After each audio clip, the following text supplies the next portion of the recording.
India में हर साल लाखों रेस्टोरेंट्स खुलते हैं और इनमें से बहुत सारे कुछ ही सालों के अंदर बंद भी हो जाते हैं। और इतने नहीं, जब भी कोई रेस्टोरेंट फेल होता है तो लोग अक्सर दो ही चीज सोचते हैं, और वो ये है या तो रेस्टोरेंट का खाना अच्छा नहीं होगा या फिर उसकी लोकेशन ही गलत होगी। लेकिन एक कंपनी ऐसी भी है जो किसी रेस्टोरेंट की किस्मत बदल सकती है या फिर उसे बिगाड़ भी सकती है, और वो कंपनी है जोमेटो। क्योंकि फूड बिजनेस में असली पावर सिर्फ अच्छा खाना बनाना नहीं, बल्कि इस बात में है कि उस खाने को कस्टमर तक पहुंचाने का कंट्रोल किसके हाथ में है। और जरा सोचिए, अगर एक ही ऐप ये डिसाइड करेगा कि कस्टमर को क्या दिखाना है और कस्टमर को कौन से रेस्टोरेंट से फूड ऑर्डर करवाना है, तो असली पावर किसके पास होगी। देखिए, जोमेटो अब सिर्फ फूड डिलीवरी ऐप नहीं रहा, बल्कि पूरे फूड इकोसिस्टम का एक इम्पोर्टेंट प्लेटफॉर्म बनकर सब कुछ अपने कंट्रोल में ले रहा है। लेकिन अब सबसे बड़ा सवाल ये है कि जोमेटो सच में इंडिया के रेस्टोरेंट्स को सीक्रेटली ऑन कर रहा है, या फिर उसने ऑनरशिप से भी आगे जाकर पूरे फूड इकोसिस्टम के सबसे जरूरी हिस्सों पर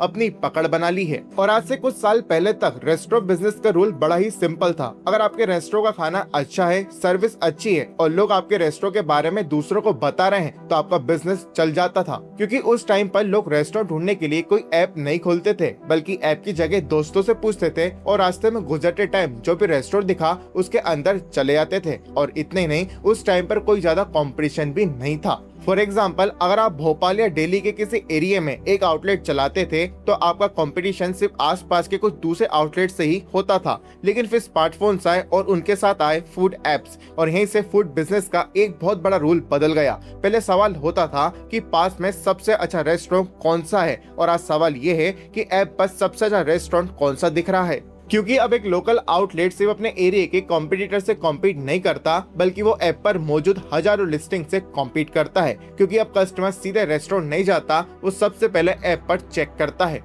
और अगर आपका रेस्टोरेंट किसी ऐप पर नहीं है या फिर वो ऐप आपके रेस्टोरेंट को रिकमेंड नहीं कर रहा है, तो आज की डेट में शायद आपका रेस्टोरेंट कस्टमर के लिए एग्जिस्ट ही नहीं करता। और यहीं से कस्टमर तक पहुंचने का कंट्रोल धीरे धीरे रेस्टोरेंट्स के हाथ से निकलकर दूसरे प्लेटफॉर्म के हाथों में जा रहा है। साल था 2008, जब दिल्ली के दो कलीग्स दीपेंद्र गोयल और पंकज चड्डा ऑफिस की एक रोज की प्रॉब्लम से परेशान थे। और प्रॉब्लम ये थी कि लंच ऑर्डर करने से पहले लोग रेस्टोरेंट के मेन्यूज को ढूंढते रहते थे, और अक्सर उन्हें रेस्टोरेंट के मेन्यूज मिलते भी नहीं थे। इसी प्रॉब्लम को सॉल्व करने के लिए उन्होंने रेस्टोरेंट के मेन्यूज को ऑनलाइन अपलोड करना शुरू कर दिया, और उस वेबसाइट का उन्होंने नाम रखा था फूडीवे। ये एक ऐसी वेबसाइट थी जहाँ पे लोग मेन्यूज को चेक कर सकते थे, रिव्यूज पढ़ सकते थे और नए रेस्टोरेंट्स को एक्सप्लोर कर सकते थे। फिर आगे चलकर फूडीवे का नाम बदलकर जोमेटो रख दिया गया। लेकिन सिर्फ ये एक मेन्यू वेबसाइट बनकर नहीं रहने वाला था। सबसे पहले इन्होंने रेस्टोरेंट डिस्कवरी का ऑप्शन दिया, फिर ऑनलाइन ऑर्डरिंग, और इसके बाद फिर फूड डिलीवरी, और यहीं से एक पावरफुल साइकिल शुरू होती है।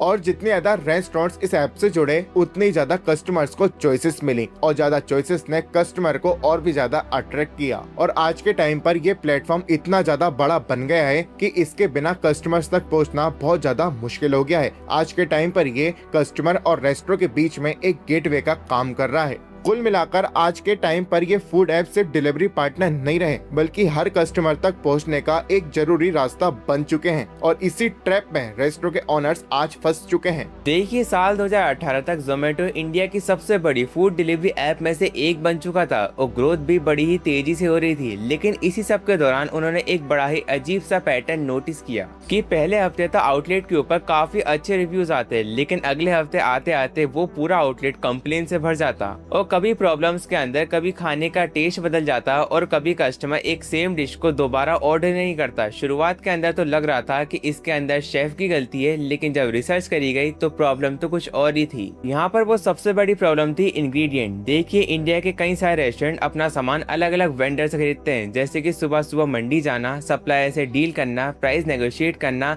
और उसके बाद एक बेस्ट क्वालिटी मटेरियल खरीदना। और इस पूरे के पूरे सिस्टम की सबसे बड़ी प्रॉब्लम थी कि इसका प्रेडिक्टेबल ना रहना, क्योंकि जो सेम क्वालिटी और सेम प्राइसिंग का सामान हमें आज मिल रहा है, जरूरी नहीं है कि वो हमें कल भी मिले। और इसीलिए कस्टमर का एक्सपीरियंस सभी आउटलेट के साथ सेम नहीं रहता। और तब जाके जोमेटो को समझ में आया कि इसमें कोई रेस्टोरेंट की गलती नहीं है, क्योंकि अगर कस्टमर का एक्सपीरियंस खराब होता है तो वो आउटलेट के साथ साथ पूरे प्लेटफॉर्म को ब्लेम करता है। और अब यहीं से जोमेटो ने रेस्टोरेंट के किचन के अंदर झांकना शुरू किया, क्योंकि अब ये रेस्टोरेंट की प्रॉब्लम नहीं, जोमेटो की प्रॉब्लम बन चुकी थी। और इसी प्रॉब्लम को सॉल्व करने के लिए जोमेटो ने एक ऐसा बिजनेस स्टार्ट किया जिसके बारे में बहुत कम लोग बात करते हैं, और इस बिजनेस का नाम था हाइपरप्योर, जिसका आइडिया बड़ा ही सिंपल था। रेस्टोरेंट को अलग अलग वेंडर के पीछे क्यों भगाना, क्यों ना उनको एक ही प्लेटफॉर्म के ऊपर सब चीजें दी जाएं, जैसे कि सब्जियां, डेयरी प्रोडक्ट, स्पाइसेस और पैकेजिंग। किचन के लिए सब कुछ मिलेगा एक ही ऐप और एक ही ऑर्डर पर। और सुनने में तो ये सिर्फ सप्लाई बिजनेस लग रहा था, लेकिन ये रेस्टोरेंट चलाने का तरीका बदल रहा था। और इस सप्लाई बिजनेस के अंदर सबसे पहले इंग्रेडिएंट फार्म से होलसेलर के पास जाता, होलसेलर से वेंडर के पास और आखिरी में रेस्टोरेंट के पास पहुंचता। इस पूरी सप्लाई चेन के अंदर काफी ज्यादा रिस्क था, जैसे कि डिलीवरी लेट हो सकती थी,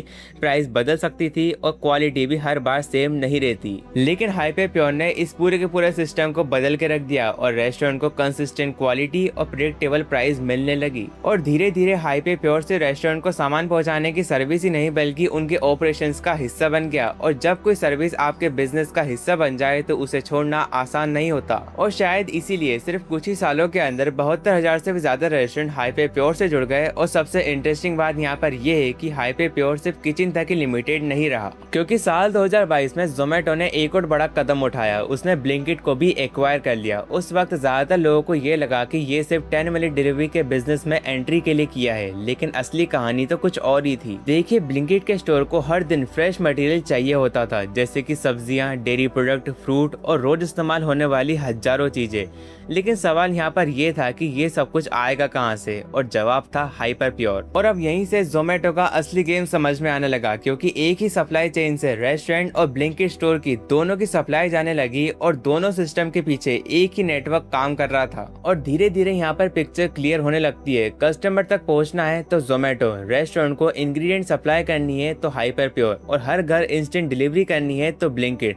पहली नजर में तो ये तीनों बिजनेस अलग अलग लगते हैं, लेकिन इन सभी को जोड़े रखता है एक ही सेम इकोसिस्टम। लेकिन अब यहाँ पर सबसे बड़ा सवाल ये आता है कि इस पूरे के पूरे सिस्टम के अंदर सबसे बड़ी ताकत है किसके पास, क्योंकि एक तरफ रेस्टोरेंट है जिनके पास उनका डिस्काउंट, कमीशन और कम होते मार्जिन का प्रेशर झेलना पड़ता है, लेकिन दूसरी तरफ इसी सिस्टम के अंदर उन्हें नए कस्टमर, नए एरिया और तेजी से बढ़ने का मौका भी मिलता है। और यहाँ पर सच बात तो ये है कि जोमेटो इन सभी रेस्टोरेंट को ओन तो नहीं करता है, क्योंकि इन सभी रेस्टोरेंट के पास आज अपना नाम, अपना किचन और अपना फैसला है। लेकिन यहाँ पर सबसे बड़ी बात इन सभी रेस्टोरेंट को चलाना नहीं बल्कि इस पूरे सिस्टम को मेंटेन करना होता है, जिसके बिना ये पूरी की पूरी इंडस्ट्री चल ही नहीं सकती, क्योंकि आखिरी में असली ताकत ओनरशिप में नहीं होती बल्कि इंफ्रास्ट्रक्चर में होती है। वैसे आप सभी की क्या ओपिनियन है जोमेटो के इस पूरे के पूरे बिजनेस मॉडल के ऊपर, मुझे नीचे कमेंट्स में बताइएगा। और ऐसे वैल्यूएबल कंटेंट के लिए just do follow and subscribe.